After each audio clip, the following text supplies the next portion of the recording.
Welcome back to Tydirium Hangar. This is Mike. I'm coming at you with another video, and this time I want to talk to you about how the Nintendo Switch is about to get a whole lot better. For those of you who do not know what this game is, this is Ninja 5.0, probably one of the best games out there on the Game Boy Advance. And so I'm going to show you a few things about the Nintendo Switch and emulation, and I've got about 5 other points that I want to cover. Let's get into it. So I do have to say that one of the things I didn't like about the emulation part, the emulation aspect, the Nintendo Switch when it first came out, and I did make a video and discuss why I play my Vita more than my Switch, and I got quite a lot of feedback on that video. But with that, I do want to say that I think the Switch has come a long way. So the three things that really were holding me up. Number one, before you weren't able to so much get a full screen. And so that really, I mean, the reason to go from a Vita or something to a Switch would be that big, beautiful screen. And I'm sure there's better screens out there and all this stuff. But the size, well, size does matter. And that's really what drew me to the Nintendo Switch. Now, I play mine undocked 75% of the time. And so I really use it as a handheld, a portable, even though it's not as portable and stuff. So I've covered those in another video. But it's getting better now that you got a full screen. It makes it a reason to be a little bit more cumbersome and to carry this big thing around. You could use that whole screen when it comes to your emulation versus just the official games. And we'll get into that, like why the official games didn't, keep me tied up enough. I didn't play them as much is because, well, there weren't as many. Now there's more. But we'll come into that here in a little while. My second hang up in this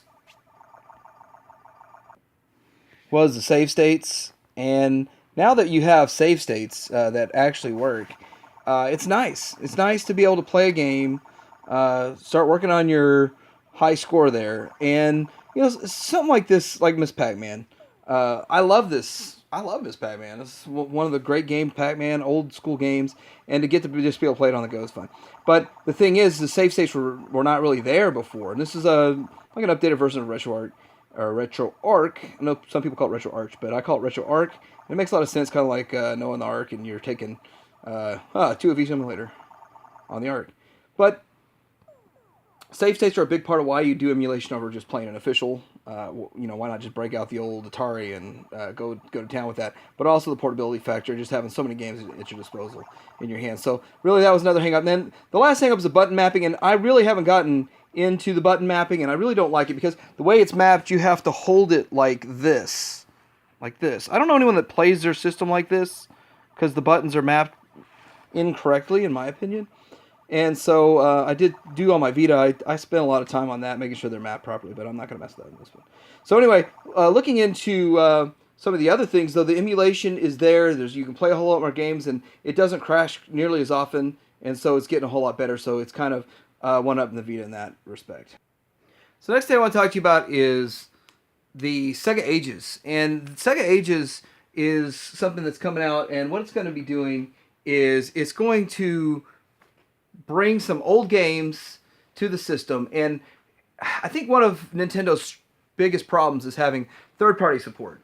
And I think one of Vita's strengths is indie support. Now this is going to get both of those. With the Sega Ages, you're going to get third parties, and you're also mixed in there. You're getting a lot of indies at the same time, plus the AAA titles, plus some remakes. So you're going to have quite a bit of content on here really fast. Now, I don't have a price point for it, but I'm really hoping it's 20 or 30 bucks for like Burning Rangers, which is a great game in my opinion, the best game on the Saturn, and probably Panzer Dragoon is one of the other ones that's up there. But show you a couple of pictures real quick, some screenshots. So you're basically a firefighter, a futuristic firefighter that goes through, and what you do is put out fires, and you fight off some people and stuff. It's been actually 20 years since I played my copy, and I sold my copy off just because I just didn't realize it was worth that much, and might as well. But I would like to have the game just to play whenever I want, and not so much I want to do an emulation. And yeah, Saturn is really hard to emulate, so these kind of games here just make it a whole lot of fun. But yeah, I'm really excited about that. And a couple more things. Let's go across this list. The first one that's supposed to come out is supposed to be Sonic, and I think it might already be out in the Sega Ages Sonic game. But here's a list here. We got like Jet Set Radio, Shimnu, Panzer Dragoon, Virtua Fighter series, Shining series, um, Puyo Pup, Cyber Trooper, Burning Rangers, of course my favorite, Skies of Arcania, Nights into Dreams, uh, Golden Axe, Fantasy Online, Space Channel 5, Outrunners, Sonic Adventures 1 and 2, Daytona USA, Spike Out series. There's so many coming to the Sega Ages, and I'm excited about it. It's odd that these old games, and hopefully they're at the low enough price point that it doesn't break the bank, and I do want a physical copy. I do not want digital download.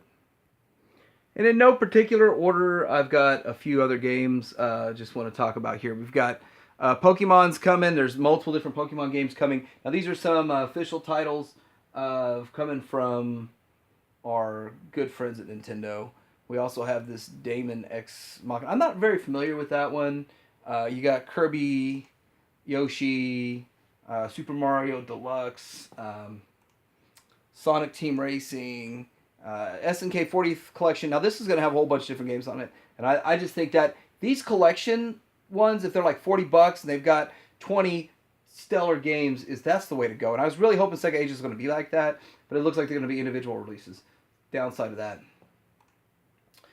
Grip racing game they had back on the PSP. I believe it was on PSPs where it started, and this should just take it to the next level. And then what everybody else is really getting excited about here is Super Smash Brothers. And I think Nintendo really shines in their first party, but a lot of the first party stuff doesn't appeal to me. Some of it does and some of it doesn't. And then a lot of it is, like we just saw, most of those are more geared towards children and not really towards adults. And I think the Smash Brothers is one that's geared towards both, and it pulls it off and executes it extremely well.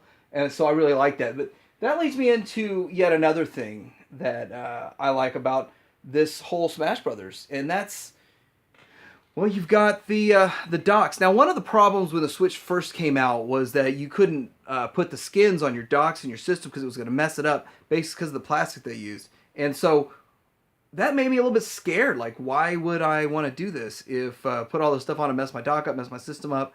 I actually was going to order a really cool looking skin that looked like white marble and have a white marble system and the dock and all that stuff. And they actually would not fill my order because they said that after testing they found that the adhesive messed it up. So I would like to have it in color, not black and white, because I don't.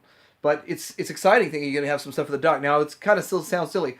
A dock with a picture on it, that's something exciting to look forward to. Well, actually, yes, it is, because I'm a little disappointed because I did buy the Mario Odyssey bundle, and I also have a hard copy of the Mario Odyssey game, which is kind of weird.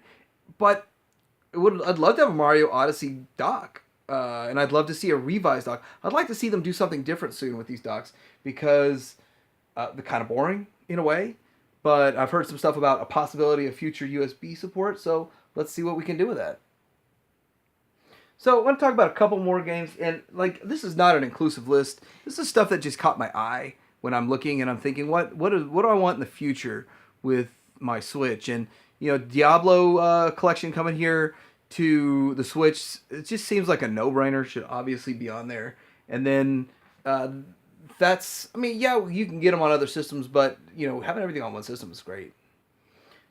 Dark Souls Remastered. Now, Dark Souls is I haven't played that game a whole lot, but it gets a lot of high recommendations from everywhere.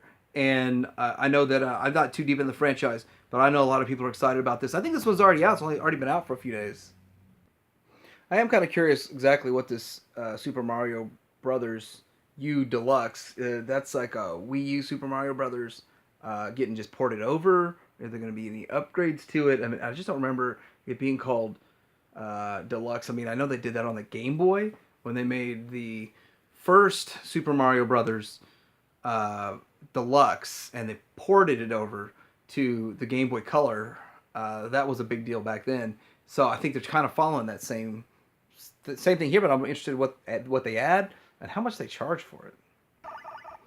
Lastly, I want to talk about future updates and possible future updates. And I really think that if they got rid of the bezel, and this is really a simple comparison because these both do some emulation on them, but when you look at it, the size difference between the screen, you see where the bezel, where that is, and then where this one doesn't have it. This is a full 7 inches, that's 6.5. This would take it to 7 inches. It's just, that's the difference. That's the difference you're going to see.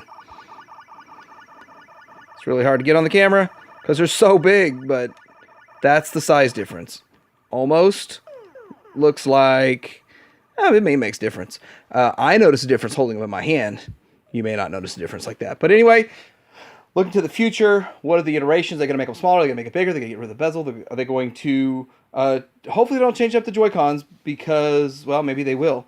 Who knows? Maybe make them a little more ergonomic and all that stuff. But Tydirium Hanger, out.